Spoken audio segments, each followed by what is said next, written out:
আমার নমস্কার ও সালাম। তো সর্বপ্রথমে আমি আপনাদের কাছে আন্তরিকভাবে ক্ষমা চেয়ে নিচ্ছি, কারণ আপনাদেরকে অনেকক্ষণ বসিয়ে রেখেছি। আপনারা জানেন একটা অনুষ্ঠান পরিচালনা করতে গেলে অনেক পরিশ্রম, অনেক খাটাখাটি করতে হয়, যেমনটি করেছে আমাদের সৌমিক। আর পিছনে আমাদের ক্যামেরাম্যান সৌমিকের মাকে অবশ্যই দেখাতে পারতেছে না এই মুহূর্তে। তো আমি আসলে আবারও বলছি যে আপনাদের অনেকক্ষণ বসিয়ে রাখার জন্য আমি আন্তরিকভাবে আপনাদের কাছে ক্ষমা চেয়ে নিচ্ছি। তো আজকে আপনাদের মাঝে সামান্য কিছু কথা বলবো, একটু আপনারা ধৈর্য ধরে শুনবেন।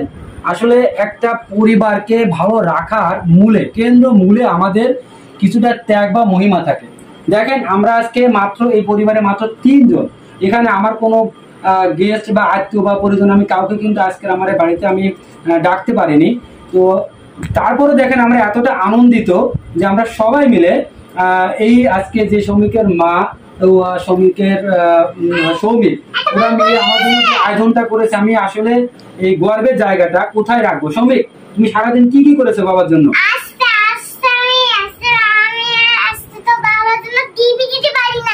আচ্ছা, গিফট দিতে না পারলে অসুবিধা নাই, সে অনেক পরিশ্রম করেছে।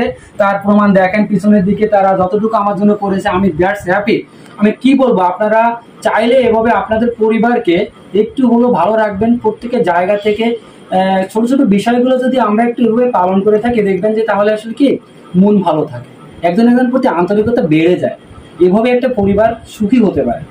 এই আধুনিক যুগে আমরা যতটা দেখেছি যে প্রত্যেকটা পরিবারের ভিতর দ্বন্দ্ব, মানে কি বলবো, কোলাহল, বিভেদ, ছাড়াছাড়ি, ডিভোর্স থেকে শুরু করে এমন কোনো ঘটনা যে আমরা পাচ্ছি না আজকাল। পত্রপত্রিকা দেখলে, কোর্টে গেলে বিভিন্নভাবে আমরা কিন্তু এই জিনিসগুলো আমাদের কানে আসছে। তো একটা মানুষকে আমাদের সর্বদা কি করতে হবে, একে অপরের প্রতি শ্রদ্ধাশীল থাকতে হবে। আপনাকে আপনার জায়গা থেকে আপনার স্ত্রীকে যেমন সম্মান দিবেন, আপনার স্ত্রীও আপনাকে সম্মান দিবেন। তদ্রূপ একটা পরিবার কিন্তু সুখী হতে পারে। তো যাই হোক, আর কথা বাড়াবো না, আপনাদেরকে অনেকক্ষণ বসে রাখলাম, অনেকটা বকবক করেছি।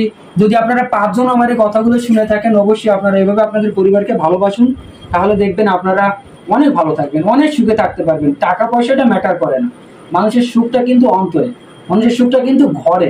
আপনি বড় রেস্টুরেন্টে খেতে গেলে বড় সুখী হবেন না, আপনি বিদেশে ঘুরতে গেলে অনেক সুখী হয়ে যাবেন না, আপনি কক্সবাজারে যে সমুদ্রের পানি জলে ডুবাইলে আপনি অনেক সুখী হবেন না। সুখ কিন্তু আপনার অন্তরস্থলে, আপনার ঘরেই স্বর্গ।